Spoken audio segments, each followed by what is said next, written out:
Assalomu alaykum hurmatli tomoshabinlar. Biz bugun omborga taalluqli fakturalarda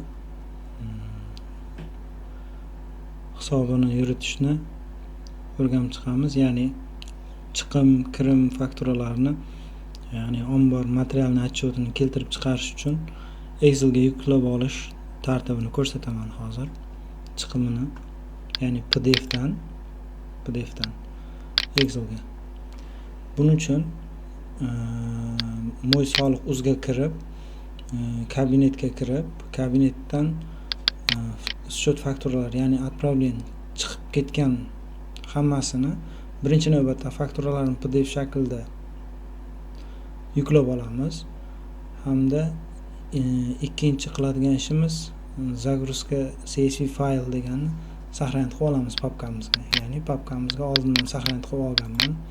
Ya'ni mana bu ikkita faktura, mana bu fakturalarda haligisi reyestri, загрузка CSV faylimiz. Endi bundan kelib chiqadiki, bizga ikkita fakturamiz, mana bu birinchi fakturamiz. Endi bu yerda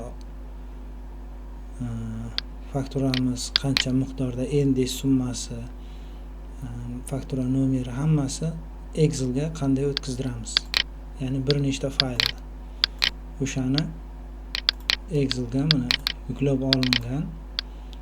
Bu yerda данныйni bosib, обновить всёni bossak bo'ldi. Запрос подключениеda bu yerda o'sha Power Query'da qilingan qadamma-qadam ishlar turibdi bu yerda. Biz bundan materialni отчет sifatida mana status подтвержден bo'lgan сводный tablitsa qilib olganmiz. Stoyimizda indeks stavkasi, indeks summasi jami, indeks summasi bilan birga ikkita fakturamizning summasi bo'lyapti. Endi biz bu yerga bir nechta fakturalarni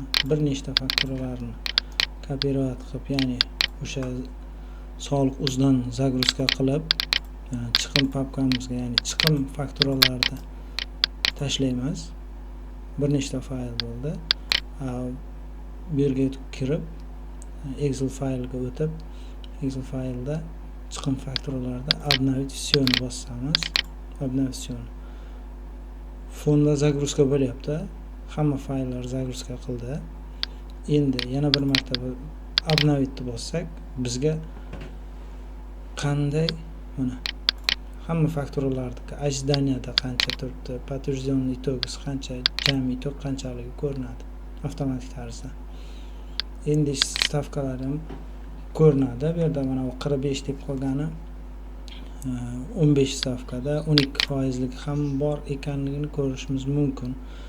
Bu yerda fakturalarning nomerini ko'rsatsak, hamma stavkalari alohida ko'rinadi. Сводный tablitsada faktura nomeri, ya'ni покупатель, поставщик sanasi, mana faktura nomerini qo'yadigan bo'lsak, подтвержденный tagidan hamma fakturalarda indeks qanchadan bo'lganligi mana bunda indeks итог emas, biz mana bu indeks summasini aniqlamiz. Bu yerda itogni olmaymiz. Hammasi mana qanchadan indeks berayotganligi ko'rinadi.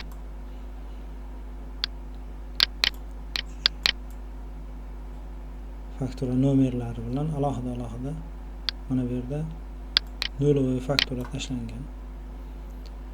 Xuddi shu tartibda kimga mana shu materialni отчетini qanday yuritamiz degan video chiqaring, yana o'sha kirim chiqim fakturalarini Excelda materialni отчет qilishni ko'rsating desa ko'rsatib beraman.